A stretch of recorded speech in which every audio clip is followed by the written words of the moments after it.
Hey guys, it's Miss Kim from the Martinsburg Boys and Girls Club, and today we are going to read chapter 5 and 6 of Dinosaur Before Dark, which is the first book in the Magic Treehouse series. Um, and so far, we've met Jack and Annie, and they are brother and sister, and they have found a treehouse, and they have found books inside this treehouse. And when they opened the book, they started seeing dinosaurs. So let's see where we are now in chapter 5, Gold in the Grass.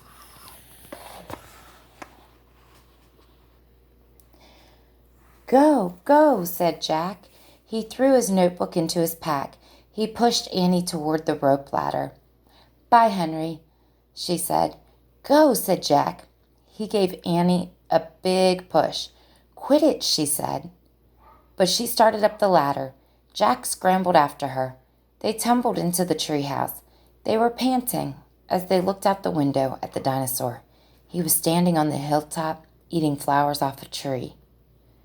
Oh, man, whispered Jack. We are in a time long ago. The dinosaur looked like a huge rhinoceros, only he had 3 horns instead of 1. 2 long ones above his eyes and 1 smaller one on his nose. He had a big shield-like thing behind his head. Triceratops, said Jack. Does he eat people? Whispered Annie. I'll look it up. Jack grabbed the dinosaur book. He flipped through the pages. There, he said. He pointed to a picture of a Triceratops. He read the caption out loud. The Triceratops lived in the late Cretaceous period. This plant-eating dinosaur weighed over 12,000 pounds. Jack slammed the book shut. Just plants, no meat. Let's go see him, said Annie. Are you nuts? Said Jack. Don't you want to take notes about him? Asked Annie. We're probably the first people in the whole world to ever see a real, live Triceratops. Jack sighed. She was right. Let's go, he said. He shoved the dinosaur book into his pack. He slung it over his shoulder and started down the ladder. On the way down, Jack stopped. He called up to Annie. Just promise you won't pet him. I promise. Promise you won't kiss him.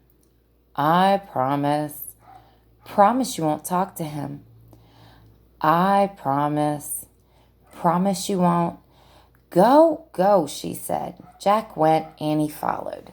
When they stepped off the ladder, the pterodon gave them a kind look. Annie blew a kiss at him. Be back soon, Henry, she said cheerfully. Shush, said Jack, and he led the way through the ferns, slowly and carefully. When he reached the bottom of the hill, he kneeled behind a fat bush. Annie knelt beside him and started to speak. Shush! Jack put his finger to his lips. Annie made a face at him. Jack peeked out at the Triceratops. The dinosaur was incredibly big, bigger than a truck. He was eating the flowers off a magnolia tree. Jack slipped his notebook out of his pack. He wrote, Eats flowers. Annie nudged him. Jack ignored her.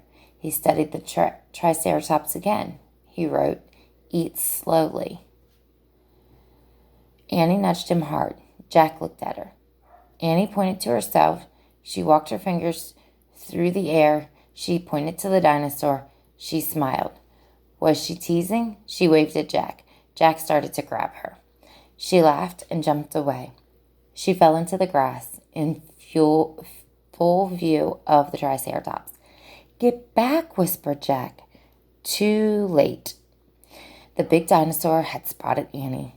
He gazed down at her from the hilltop. Half of a magnolia flower was sticking out of his mouth.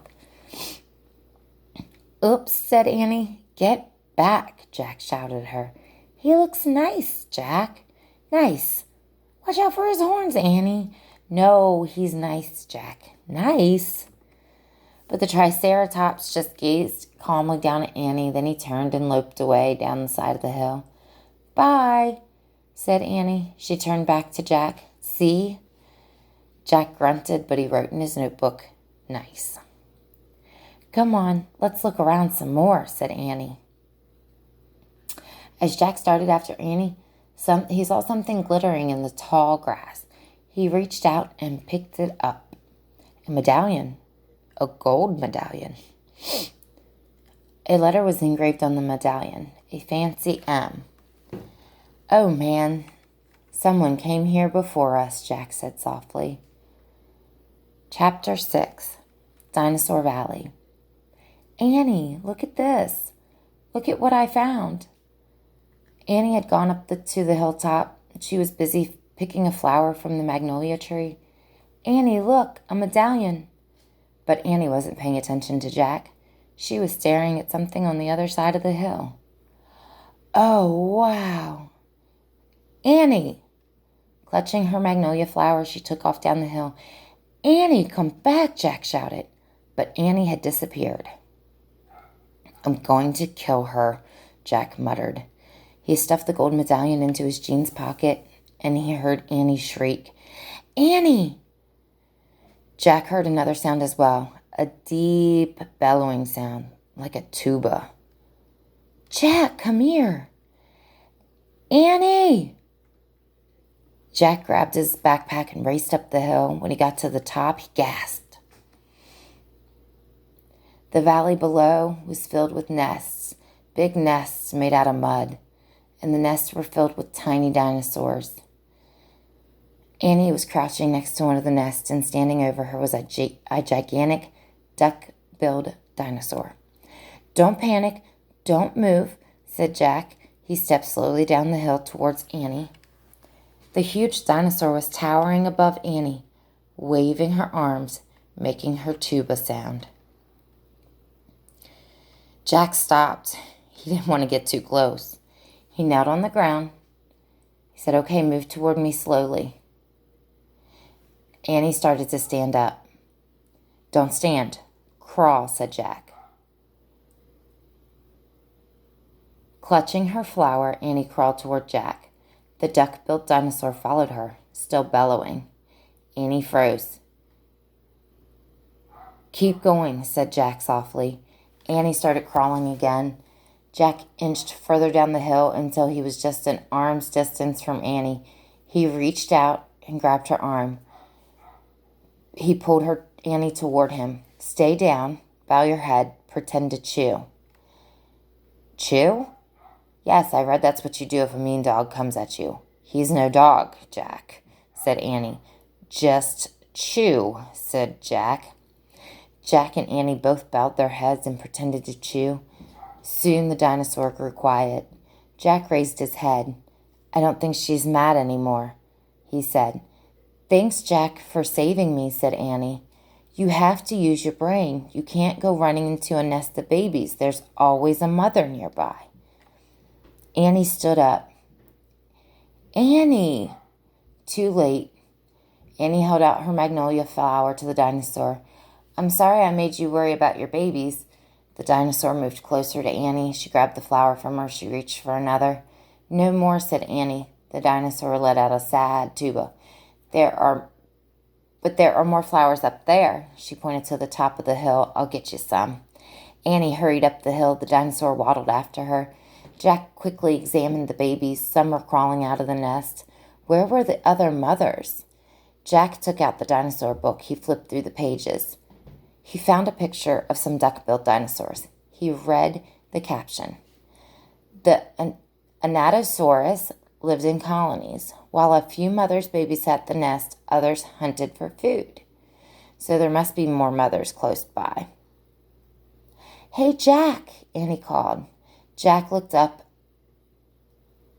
Annie was at the top of the hill feeding magnolia flowers to the giant Anatosaurus.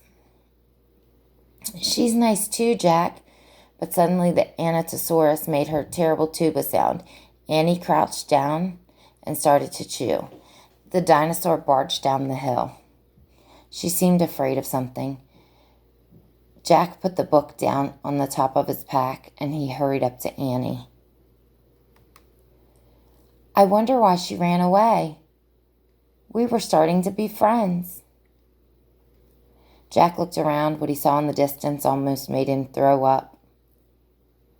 An enormous, ugly monster was coming across the plain. He was walking on 2 big legs and swinging a long, thick tail and dangling 2 tiny arms. He had a huge head, and his jaws were wide open. Even from far away, Jack could see his long, gleaming teeth. "Tyrannosaurus Rex!" whispered Jack. We're going to stop there today. That's quite the cliffhanger, huh? So Jack and Annie just saw a T-Rex, but they also